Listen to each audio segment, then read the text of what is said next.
একজন সাধারণ মেট্রো কর্মী যার স্বামী আত্মহত্যা করেছিল, সেই মেয়েটাই আজ দেশের সবচেয়ে বড় রাজনীতিবিদ আর কর্পোরেট মাফিয়াদের জীবন নরক বানিয়ে দিয়েছে। কিন্তু এইসব কিছু শুরু হয়েছিল একটা চুরি হওয়া ফোন থেকে। তো কথা বলছিলাম 2025 সালে মুক্তিপ্রাপ্ত মুভি এক চতুর্নার মুভিটার কথা। তাহলে চলুন আর পেছাল না বাড়িয়ে শুরু করি আমাদের আজকের মুভির এক্সপ্লেনেশন। সিনেমার শুরুতেই আমরা মমতা নামে একটা মেয়েকে দেখতে পাই। ও তার শাশুড়ি আর ছেলের সাথে অনেকদিন ধরে দরজায় তালা লাগিয়ে ঘরের ভেতর বসে আছে। আসলে মমতার স্বামী সুধীর ঠাকুর নামে একজন লোকের কাছ থেকে 20 লক্ষ টাকা ধার এনেছিল। বলেছিল 2-3 মাস পরেই দিয়ে দেবে, কিন্তু কোনো কারণবশত সুধীর সুইসাইড করে মারা যায়। সামনে পুরো ডিটেলস জানতে পারবেন। কিন্তু ঠাকুর কি তাদের টাকা না পাওয়া পর্যন্ত ছেড়ে দেবে? প্রত্যেকদিন টাকার জন্য মমতার উপর টর্চার করে। মমতা এর জন্য ঘরে তালা লাগিয়ে দেয়, যাতে করে ঠাকুর বুঝতে পারে তারা ঘরে নেই। দিনের পর দিন যেতে থাকে, তালায় জং ধরে গেছে, কিন্তু মমতার আর খবর নেই। এরপর আমরা অভিষেক নামে একজন লোককে দেখতে পাই। এই মেয়েটার নাম টিনা। টিনা অভিষেকের সহকারী অফিসার। তারা দুজন ক্রোয়েশিয়া নামে একজন মন্ত্রীর সাথে মিটিং করতে যাচ্ছে। এদিকে সিগন্যাল রেড লাইট দেখাচ্ছে। অভিষেক খেয়ালই করেনি, হঠাৎ চোখে পড়লে ব্রেক ধরে। হুট করে ব্রেক ধরায় পেছন থেকে একটা অটো এসে অভিষেকের গাড়িতে লাগিয়ে দেয়। অভিষেক রেগে মেগে গাড়ি থেকে নামে। এই কাকা, চোখে দেখো না, এই বেটা তুই তো আরো পড়োখানা। টিনা এসে বলে, এমনিতে অনেক লেট হয়ে গেছে, ক্রোয়েশিয়া অপেক্ষা করছে, আমি এদিক হ্যান্ডেল করছি, তুমি মেট্রো ধরে তাড়াতাড়ি যাও। অভিষেক টিনাকে রেখে বেরিয়ে পড়ে। এদিকে আমরা দেখি দরজায় তালা লাগানো থাকলেও মমতা ঘরের ছাদের উপর দিয়ে আসা যাওয়া করে। মমতা মেট্রো রেলের কন্ট্রোল রুমে কাজ করে। প্রত্যেক দিনের মতো আজও অফিসে আসে। এদিকে আমরা দেখি অভিষেক যখন মেট্রো থেকে বেরোয়, তখন একজনের ধাক্কা লেগে তার ফোনটা পড়ে যায়। ফোনটা দেখে একজন মহিলা তার বুরকা দিয়ে ঢেকে নেয়। অভিষেক চলে গেলে ও ধীরে ধীরে ফোনটা হাতে তুলে। এই নিতিয়া মমতা, এই মহিলা দেখো কিভাবে ফোন চুরি করছে, দাঁড়ারে সিকিউরিটিকে কল করে বলি। মমতা বলে, কি যে বলো দিদি, যতক্ষণে সিকিউরিটি গার্ড আসবে ততক্ষণে ও পালিয়ে যাবে, এর থেকে ভালো আমি যাই, শালার বেটারে আজ দেখে নেব। এই কি রে? মমতাকে দেখে মহিলাটা দেয় এক দৌড়। মমতা ও মহিলার পেছন পেছন লাগায় ম্যারাথন দৌড়।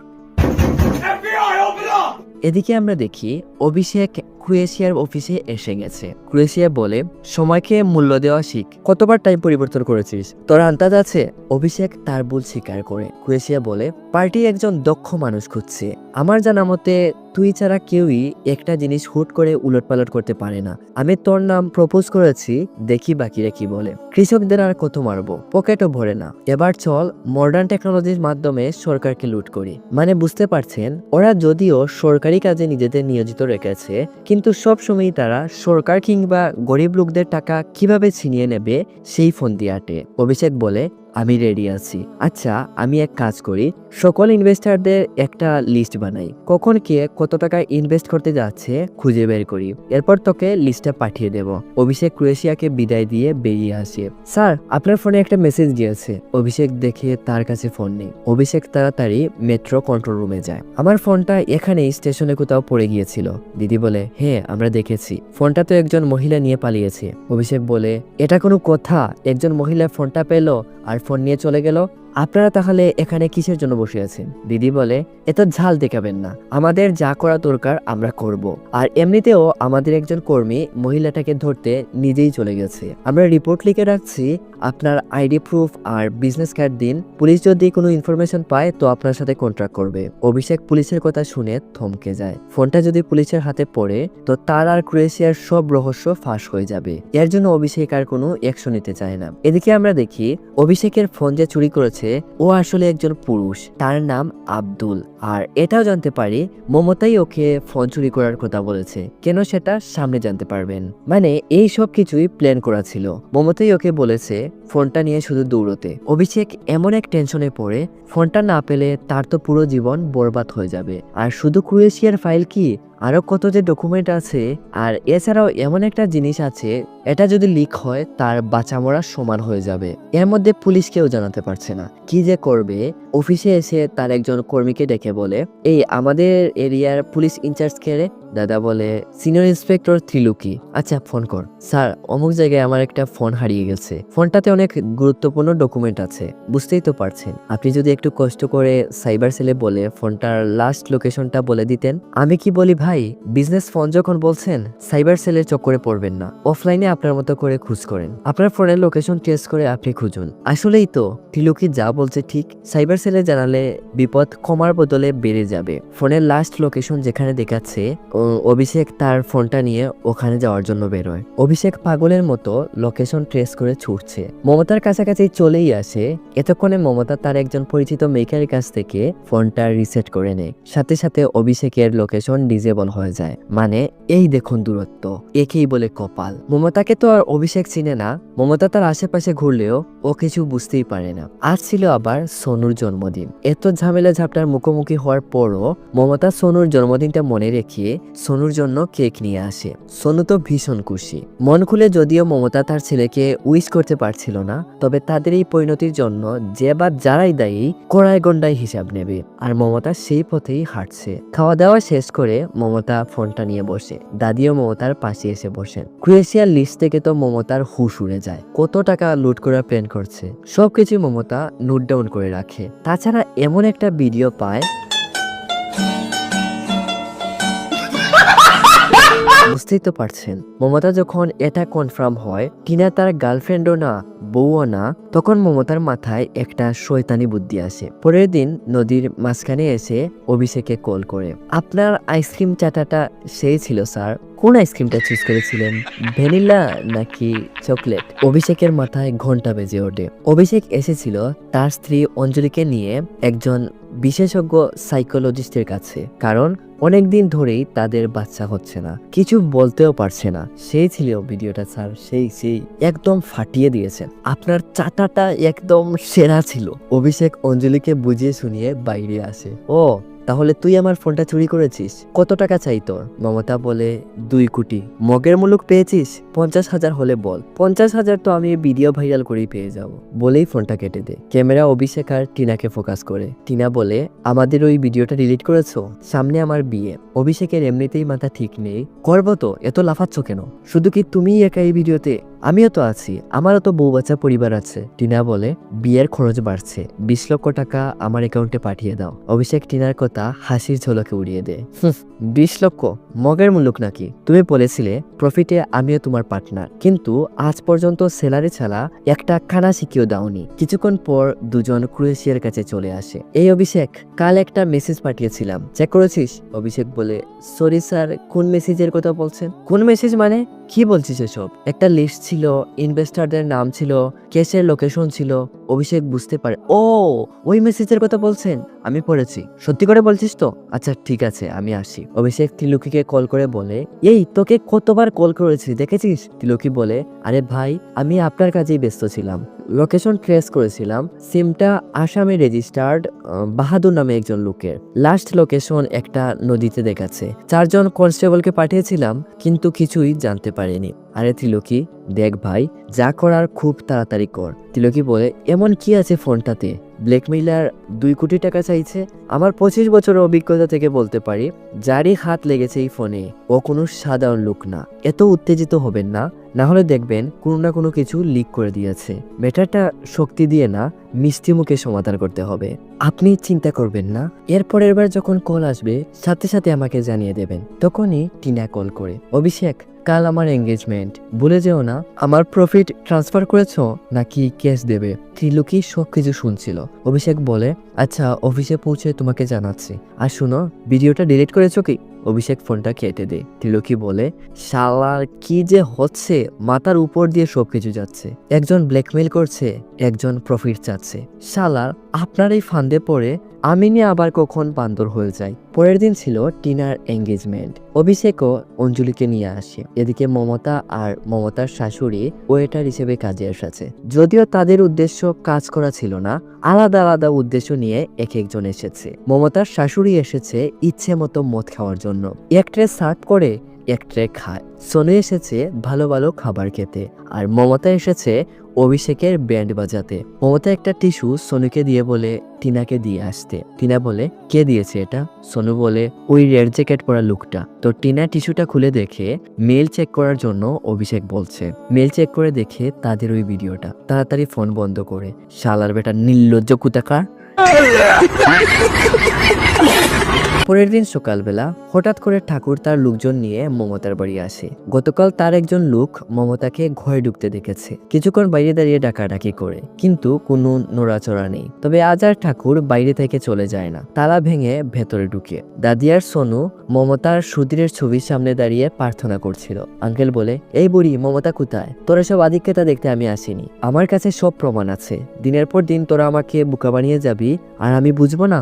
দাদি বলে, মমতা মারা গেছে। আঙ্কেল এটা কোনোভাবেই বিশ্বাস করে না। দাদি সত্যিটা বলছে না দেখে সোনুর মাথায় বন্দুক ধরে মমতাকে ভয় দেখায়, কিন্তু মমতা আসে না। ভুল করে আঙ্কেলের একজন লোক গুলি করে ফেলে। আঙ্কেল ছেলেটাকে অনেক মারে। তুই পাগল হয়ে গেছিস নাকি? ওর মতো আমাদেরও তো একটা বাচ্চা আছে। ভয় দেখাতে বলেছিলাম, মারার জন্য বলিনি। এত কিছু হয়ে যাওয়ার পরও মমতা আসে না। একজন বলে, ঠাকুর সাহেব মমতা হয়তো এখানে নেই, না হলে এতক্ষণে ছেলের মায়ায় হয়তো চলে আসতো। আঙ্কেলও বিষয়টা বুঝতে পারে। কিছুক্ষণ পর ঠাকুর চলে গেলে মমতা আসে। সোনুকে বুকে জড়িয়ে বলে, মাকে মাফ করে দিস বাবা, আর কখনো এরকম হবে না। দাদি বলে, তুমিই মনে হয় এই পৃথিবীতে একমাত্র জঘন্য মা যে নিজের প্রাণ বাঁচানোর জন্য ছেলের প্রাণ নিয়ে পড়ুয়াও করো না। এদিকে পুলিশ জেনে গেছে ফোনটা যে আব্দুল নামে একজন চুরি করেছে। চারদিকে আব্দুলকে খোঁজাখুঁজি করা হচ্ছে। মমতা এটা বুঝতে পেরে একটা ভিডিও অভিষেকের আইডি থেকে পোস্ট করে, এরপর ফোন করে বলে, বেশি লাফালাফি করবেন না, না হলে কিন্তু আপনার সিক্রেট ভিডিওটা কখন না আবার পোস্ট হয়ে যায়। আর আব্দুলকে খোঁজা বন্ধ করে দিন যদি নিজের কেরিয়ার নিয়ে আসলেই আপনি সিরিয়াস থাকেন। চারদিকে ভিডিওটা মুহূর্তের মধ্যেই ভাইরাল হয়ে যায়। মানুষ অভিষেককে নিয়ে হাসি ঠাট্টা করছে। ক্রোয়েশিয়ার চোখে পড়লে উনি ফোন করে বলেন, এই বেটা তুই তো দেখি অনেক বড় ফাইজলা, এরকম ভিডিও কেউ পোস্ট করে? নিজের যদি চিন্তা ধারণা এরকম থাকে, পার্টি তোকে কখনো এক্সপেক্ট করবে না। নিজের পজিশন আর ইমেজ নিয়ে সিরিয়াসলি হও, এখনো সময় আছে। আর না হলে আমাকে জানিয়ে দাও, তোমার দ্বারা এসব হবে না। অফিসিয়ালি অ্যানাউন্সমেন্ট করতে যাচ্ছি। এবারের মতো বিষয়টা আমি ম্যানেজ করছি, সামনে আর যেন কখনো এরকম না হয়। ক্রোয়েশিয়া ফোন কাটতেই ত্রিলোকি ফোন করে জানায় আব্দুলকে পাওয়া গেছে। আমাদের আইডিয়াটাই ঠিক। এসব ওই মেট্রোতে যে কাজ করে মমতা, ওরই কাজ। ও মেট্রো থেকে ফোন চুরি করে। আমি গিয়েছিলাম মেট্রোতে, কিন্তু ম্যাডাম ছুটিতে আছেন। ওর ঘর অমুক জায়গায়, আপনি তাড়াতাড়ি ওখানে যান, আমি আসছি। এদিকে মমতাও জেনে গেছে আব্দুল যে ধরা পড়ে গেছে। দাদিকে ব্যাগ প্যাক করে দিয়ে বলে, এক সপ্তাহের তো ব্যাপার, সবকিছু শান্ত হয়ে গেলে আমি তোমাকে জানাবো। দাদি বেরিয়ে পড়বে, কিন্তু সোনু ঘরে ছিল না। মমতা সোনুকে খুঁজতে বাইরে যায়। অভিষেক আর তিলকি তখন মমতার ঘরে আসে। মমতা কোথায়? কিন্তু দাদি এই বিষয়ে স্পষ্ট করে কোনো কিছুই ত্রিলোকিকে বলে না। কিছুক্ষণ পর সোনুও ঘরে চলে আসে। দাদি কিছু বলছে না দেখে ত্রিলোকি সোনুকে বলে, দাদিকে আমরা নিয়ে যাচ্ছি, তোমার মাম্মি আসলে বলো দাদিকে পুলিশ স্টেশন থেকে ছাড়িয়ে আনতে। কিছুক্ষণ পর মমতা অভিষেককে কল করে বলে, আমাদের ঘরে এসে আপনি অনেক বড় ভুল করেছেন। এসেছেন ভালো কথা, আমার সোনুকেও কাঁদিয়ে গেলেন। কলিং বেলে বেল দিলে মমতা এসে দরজা খুলে। মমতাকে দেখে অভিষেকের শ্বাস উঠে যায়। যদিও অভিষেকের শ্বাসের প্রবলেম আছে, অভিষেক শ্বাস নিতে পারছিল না। এরা পাম্প পাচ্ছিল না খুঁজে। মমতা যদিও বেগে পাম্প পেয়েছে, কিন্তু দিচ্ছে না। এই পুলিশ স্টেশনে ফোন লাগা আর বল সোনুর দাদিকে ছেড়ে দিতে। অভিষেকও তাড়াতাড়ি ত্রিলোকিকে ফোন করে বলে দাদিকে ছেড়ে দিতে। ত্রিলোকি বুঝতে পারে না হঠাৎ করে কি এমন হলো। অভিষেক বুড়িকে ছেড়ে দেওয়ার কথা বলছে। মমতা অভিষেককে পাম্পটা দিয়ে বলে, এবার বুঝলি তো নাগিনের ছুবল কত দূর যেতে পারে।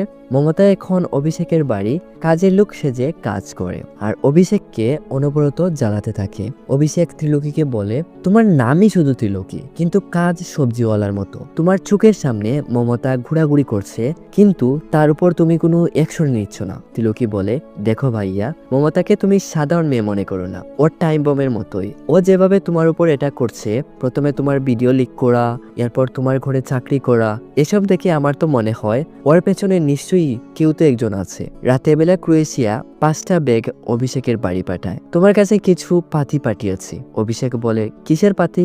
আরে তোমাকে সেদিন মেসেজ করে বলেছিলাম না, পুরো লিস্ট ছিল ওটাতে। অভিষেক বলে, আসলে স্যার সত্যি কথা বলতে কিছু ফালতু মেসেজের সাথে ভুলবশত আপনার মেসেজটাও ডিলিট করে দিয়েছি। ক্রোয়েশিয়া বলে, তুই নাটক শুরু করেছিস নাকি? এর আগে লিস্ট কেটে দিলি, এখন বলছিস মেসেজ কেটে ফেলেছিস। তোর কাছে সবকিছু কি ফাজলামি মনে হয়?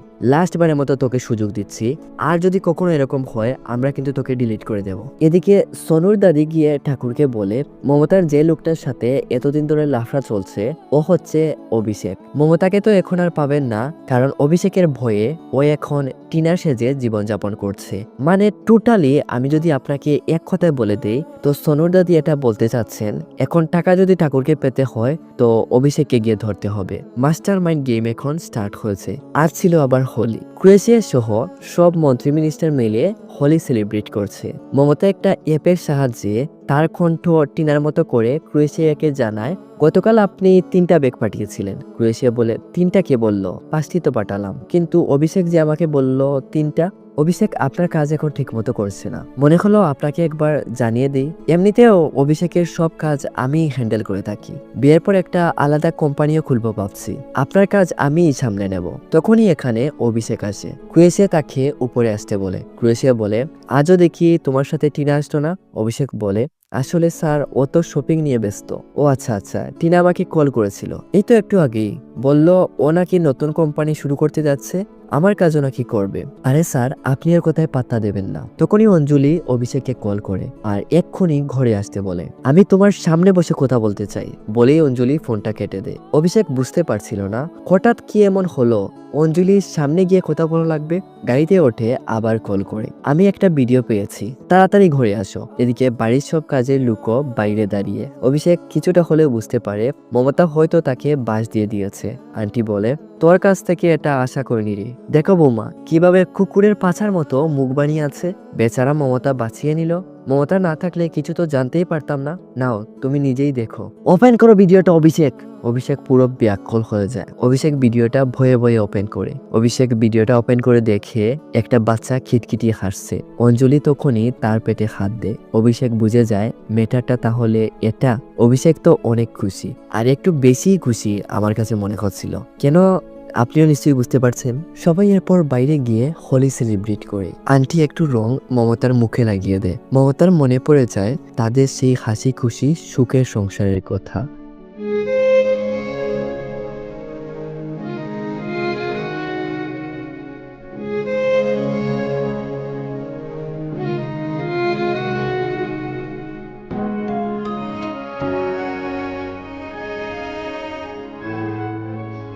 একটু পর টিনা ও তার হবু স্বামীকে নিয়ে অভিষেকের বাড়িতে আসে। টিনা অভিষেককে গিয়ে বলে তোমার লজ্জা করে না? আমার এঙ্গেজমেন্টের দিন আমাদের ভিডিওটা ছেড়ে বলো তোমাকে অনেক মনে পড়বে টিনা।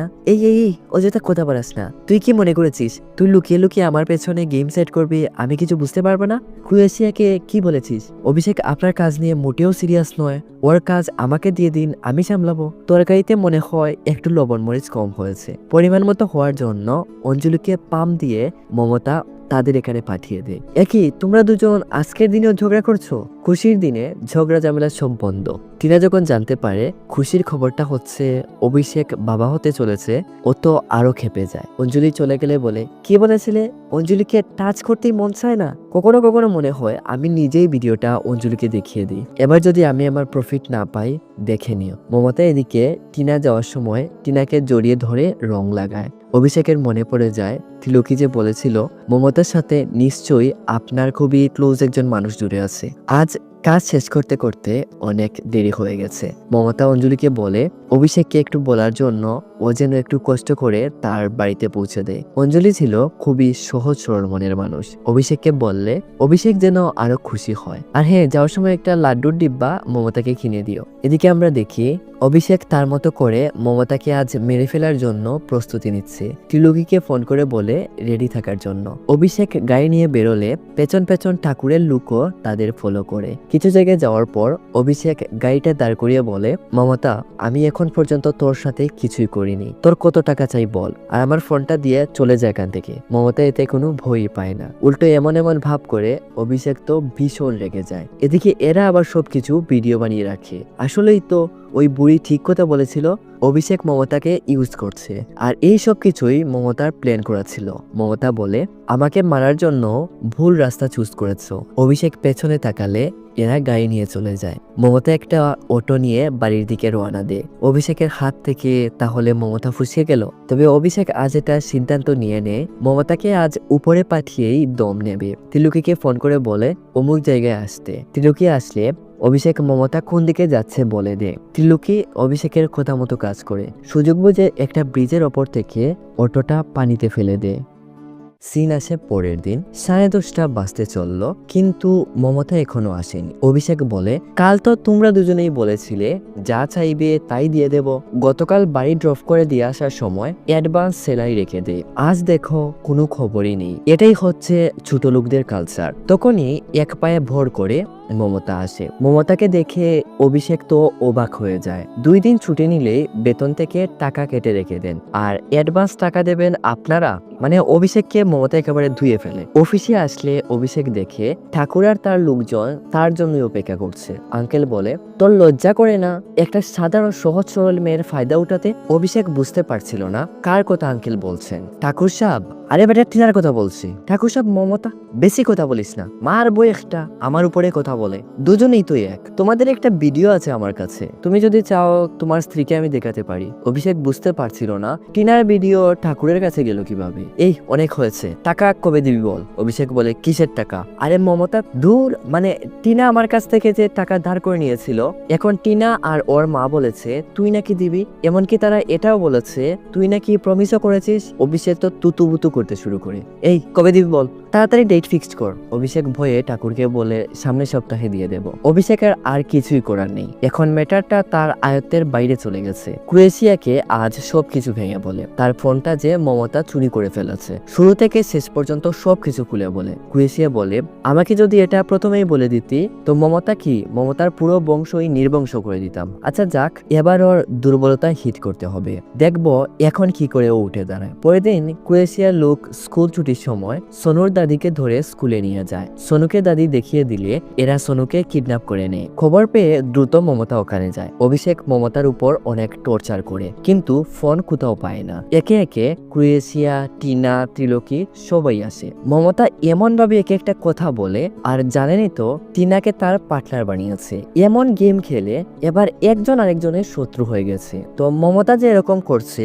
আপনার কি জানতে ইচ্ছে করছে না কেন মমতা এরকম করছে? তো শুনুন, মমতার স্বামী সুধীর একটা ব্যাংকের ম্যানেজার ছিল। সুধীর ছিল খুবই সহজ সরল মনের মানুষ। টিনা, ক্রোয়েশিয়া, অভিষেক এরা কেমন চরিত্রের মানুষ হয়তো আপনার এতক্ষণে ভালোই আইডিয়া হয়ে গেছে। তারা সবসময় স্ক্যান করে লাখ লাখ কোটি কোটি টাকা নিজের আয়ত্তে নিয়ে আসে। সুধীরও তাদের এই ফাঁদে পড়ে যায়। সুধীরের ব্যাংকে কৃষকদেরই শুধু টাকা আসতো। টিনা সুধীরের সরলতার সুযোগ কাজে লাগিয়ে লোন বলে 2 কোটি টাকা তার অ্যাকাউন্টে ট্রান্সফার করে নেয়। কিছুদিন চলে যায়, টিনার তো আর কোনো খবর সবরই নেই। গ্রামের সবাই এসে সুধীরকে চার্জ করছে টাকা দেওয়ার জন্য। সুধীর কি করবে বুঝতে পারছিল না। পরে 20 লক্ষ টাকা ঠাকুরের কাছ থেকে আনে। 2 কোটি আর 20 লক্ষ কি দিয়ে কি হবে? একজন একজন করে মোট 5 জন লোক আত্মহত্যা করে মারা যায়। সুধীরও উপায় খুঁজে না পেয়ে একদিন আত্মহত্যা করে নেয়। সুধীর মারা যাওয়ার পর মমতার পুরো জীবন তেনা তেনা হয়ে যায়। ঠাকুর বারবার টাকার জন্য চাপ দিচ্ছিল। এর জন্য তারা বাড়ি ছেড়ে ভাঙাচুরা ঘরে আশ্রয় নেয়, কিন্তু সেখানেও শান্তিতে থাকতে পারলো কই। তবে সুধীর মারা যাওয়ার পরপরই টিনা আর অভিষেকের পেছনে মমতা লেগে যায়। প্রথমে অভিষেকের অফিসে কাজ করা, তাদেরকে ফলো করা, তাদের মধ্যে সম্পর্ক কি, কোথা থেকে শুরু করবে, মানে সবকিছুই প্ল্যান করা ছিল। জানিয়ে রাখি, অভিষেকের গাড়িতে অটোর ধাক্কা লাগা এটা ছিল ফোন চুরি করার একটা ফাঁদ, কিন্তু তারা ব্যর্থ হয়। পরে ধাপে ধাপে ব্যর্থ হলে আব্দুল কিভাবে ফোনটা চুরি করলো বাকিটা তো আপনারা জানেনই। আচ্ছা, আপনি কি একটা জিনিস খেয়াল করেছেন? ত্রিলোকি তো মমতাকে ব্রিজের উপর থেকে অটো সহ পানিতে ফেলে দিয়েছিল, তো মমতা ওখান থেকে বেঁচে আসলো কিভাবে? তো এবার শুনুন, সুধীর যখন মারা যায় মমতা পুলিশ স্টেশনে গিয়ে রিপোর্ট করে। ত্রিলোকি ছিল ওই পুলিশ স্টেশনের কনস্টেবল। ত্রিলোকি ভালো করে জানতো সুধীর যে সৎ একজন মানুষ, কিন্তু পর্যাপ্ত তথ্য প্রমাণ না থাকায় তাদের তখন কিছুই করার ছিল না। মমতার সাথে শুরু থেকেই ত্রিলোকি ছিল। মমতা বলে, টাকার জন্য যদি আসলেই আপনার ফোন চুরি করতাম, তো যেদিন চুরি করেছিলাম ওই দিনই আপনার কাছ থেকে টাকা উসুল করে নিতাম। তো এবার এন্ডিং পয়েন্টটা দিয়ে দেই নাকি? বাচ্চা যেটা ক্রুয়েশে তুলে এনেছিল ওটা সোনু ছিল না। সোনুর দাদি বুদ্ধি করে ঠাকুরের ছেলেকে দেখিয়ে দিয়েছিল। কিছুক্ষণ পর ঠাকুর আসলে তাদের তো ব্যান্ড বেজে যায়। আমার ছেলেকে তোরা তুলে এনেছিস, তোদের এত বড় সাহস! ঠাকুর তো ভীষণ খেপে যায়, এদের মারতেই যাবে। তখন এই ত্রিলোকি বলে, মারার দরকার নেই ঠাকুর সাহেব, এদের কালাদান্দার সব ডিটেইলস অলরেডি ট্রান্সমিট হয়ে হেডকোয়ার্টার পর্যন্ত পৌঁছে গেছে। এতক্ষণে হয়তো ঘরে রেটও পড়ে গেছে। অভিষেকের আর কিছুই করার নেই, বাচ্চার সব দরজা বন্ধ হয়ে গেছে। সোনুর মাথায় বন্দুক ধরে পালাতে চায়, কিন্তু রেল লাইন ক্রস করার সময় একটা ট্রেন এসে অভিষেককে ধাক্কা মেরে দেয়। ভাগ্যক্রমে সোনু বেঁচে যায়। মমতা আবার ফিরে আসে সুধীরের সেই পুরনো বাড়িতে, যেখানে সুধীরের অনেক স্মৃতি বহন করছে। গ্রামের কৃষকদের যত টাকা টিনা আর অভিষেক ছিনিয়ে নিয়েছিল সব টাকা গ্রামের সবার হাতে তুলে দেয়। ক্রোয়েশিয়ার টিনা সহ